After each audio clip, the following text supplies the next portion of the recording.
분자진단 키트의 강자 시젠 전격 분석. 안녕하세요, 기분남입니다.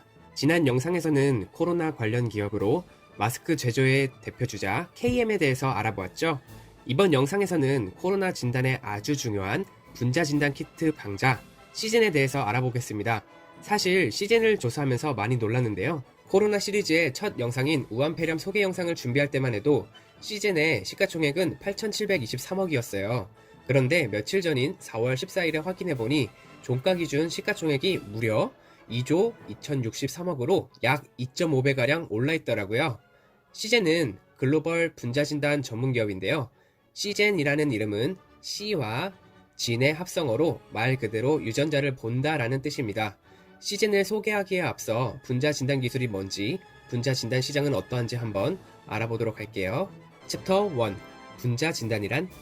분자진단이란 체외 진단의 한 종류입니다. 체외 진단은 환자의 타액이나 소변, 척수액, 혈액 같은 검체를 분석하여 진단하는 방식을 말합니다.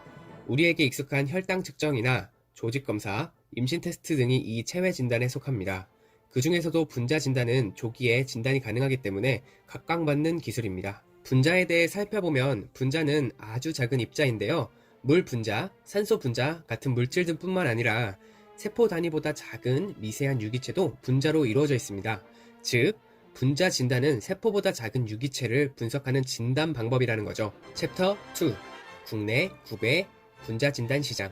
자료를 보면 글로벌 체외 진단 시장은 꾸준히 성장하고 있어요. 2020년 올해는 794억 달러, 원화로 약 80조 이상의 규모에 다다를 전망입니다. 앞에서 분자 진단 기술이 체외 진단 중 가장 각광받는 기술이라고 했었는데요. 체외 진단 시장에서 가장 높은 성장률을 보이는 분야 역시 분자 진단이네요. 2012년에서 2017년 사이의 연평균 성장률이 다른 분야보다 훨씬 높고요. 실제 분자 진단 시장만의 성장률만 봐도 상승세라는 것을 알 수 있네요.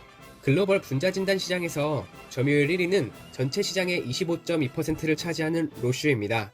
2위는 헐러직 14.4%, 3위는 퀴아젠 11.6%, 4위는 백스턴 디킨슨 9.2%이고요. 그 외에도 에버트, 세페이드, 지멘스 같은 기업들이 있어요. 국내 분자 진단 시장의 경우에는 시젠, GC 녹십자 MS, LG화학, 제니트리 리서치, 파나진 등이 있습니다. 챕터 3. 분자 진단 기술. 분자 진단은 어떻게 이루어질까요? 바이러스를 포함한 모든 생명체를 이루는 세포에는 유전 정보를 갖고 있는 DNA 혹은 RNA가 있어요.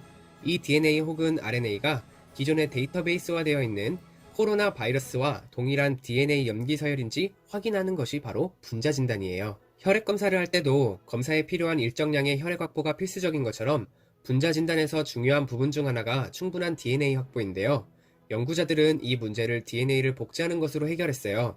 그래서 등장한 분자 진단의 아주 중요한 기술 중 하나가 바로 DNA 복제 기술인 PCR이에요. 이중나선 구조인 DNA에 열을 가하여 반쪽으로 쪼갠 다음 DNA 프라이머라는 것을 각각 붙여 반쪽짜리 DNA를 다시 이중나선 구조로 만들어줍니다. 이렇게 하면 하나의 DNA를 두 개로 복제할 수 있죠. 이 과정을 계속 반복하여 DNA를 복제하는 것이 바로 PCR입니다. RT-PCR이라는 방법도 있는데요. 이것은 DNA가 아니라 mRNA로부터 시작할 때 사용하는 기술입니다. 바이러스 같은 경우에는 RNA 기반의 생물체이기 때문에 RT-PCR을 적용해야 합니다. mRNA는 이중나선이 아닌 단일나선인데요. 이것을 역전사라는 과정을 통해 DNA 같은 이중나선 구조로 복구시킨 후 PCR 과정을 시작하는 것입니다. 리얼타임 PCR은 DNA 프라이머가 작용할 때 형광물질이 터지게끔 디자인해서 DNA 복제 과정을 시각적으로 실시간 확인할 수 있도록 설계된 방법입니다. 시젠은 이 DNA 복제 기술들을 토대로 분자 진단법을 개발해 왔는데요. DPO 방식은 일반적인 PCR 기술로 DNA를 복제하는데 DNA 프라이머를 정교하게 설계하여 한 번에 여러 종류의 DNA를 검출할 수 있습니다. 하지만 검출한 DNA가 어떤 DNA인지 특정하기 위해서 전기영동이라는 아날로그 방식을 써야 하는 것이 단점입니다. TOC 방식은 리얼타임 PCR을 이용하여 검출과 동시에 융의 곡선 분석이라는 디지털 방식으로 특정 DNA 검출 여부를 바로바로 알려줄 수 있습니다. 또한 얼마나 복제가 되었는지 눈으로 확인할 수 있기 때문에 검사에 필요한 양만큼만 DNA를 복제하는 정량 검사가 가능해졌습니다. 이것으로 검사에 들어가는 비용을 줄일 수 있었겠죠. MUDT 방식은 리얼타임 PCR과 유사하지만 바이러스보다 더욱 복잡한 구조의 DNA를 검출하는 데에 특화되었습니다. 그래서 바이러스보다는 균이나 포자의 검출에 적합하죠. 시즌에서는 이와 같은 기술을 조합하여 이러한 진단 키트들을 개발했습니다. 이렇게 개발된 진단 키트들은 어디에 사용할 수 있을까요? 챕터 4 시젠 진단 키트 적용 대상. 진단 키트 적용 대상으로는 감염성 검사 제품들이 가장 많습니다. 대표적으로는 신종플루, 계절성 독감, 코로나 바이러스, 폐렴 원인균 등의 호흡기 질환 관련 검사 제품들이 있고요. 임질, 매독, 클라미디아, 헤르페스, 진균 등의 성매개 감염성 질환 관련 검사 제품과 자궁경부암 원인 바이러스 28종에 해당하는 인두유종 바이러스 검사 제품이 있어요. 그 외에도 급성 설사 관련 검사 제품, 결핵 관련 검사 제품, 약제 내성 검사 제품, 뇌수막염 관련 검사 제품 등이 있는데요. 이 중에서 호흡기 질환 및 성매개 감염성 질환의 비중이 가장 크며 이런 주력 상품들이 있습니다. 챕터 5 제조시설 현황. 세계적으로 DNA 진단의 중요한 흐름은 한 번에 여러 가지 DNA를 동시에 분석할 수 있는 동시 다중 검사와 빠르게 결과를 볼 수 있는 실시간 유전자 검사예요. 동시 다중 검사가 불가능하다면 여러 번 검체를 채취해야 해서 환자의 편의성이 급격히 떨어지고요. 실시간 확인이 불가능하다면 오래 기다려야 한다는 단점이 있겠죠? 이러한 흐름 속에서 시즌에서도 제조시설의 가동률을 늘리고 있어요. 최근 코로나의 여파로 인해 수요가 대폭 늘어남에 따라 공급량도 늘리고 있기 때문에 제21기, 즉 2020년에 제조시설 가동률은 크게 높아질 것이라고 예상합니다. 챕터 6 매출 및 전망. 현재 시즌의 연매출은 이렇습니다. 매년 매출액이 성장하고 있는데요.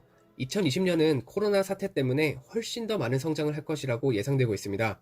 특히 시즌의 주요 제품 중 압도적인 71%가 감염성 검사 제품인 것도 2020년 시즌 매출의 급성장을 예상할 수 있는 근거가 될 것 같네요.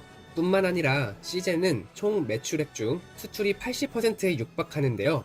어른들이 옛날부터 말씀하시길 달러 버는 기업이 아주 효도하는 기업이라는데 이 정도면 시즌은 효잡이 여러 세워야 할 것 같네요.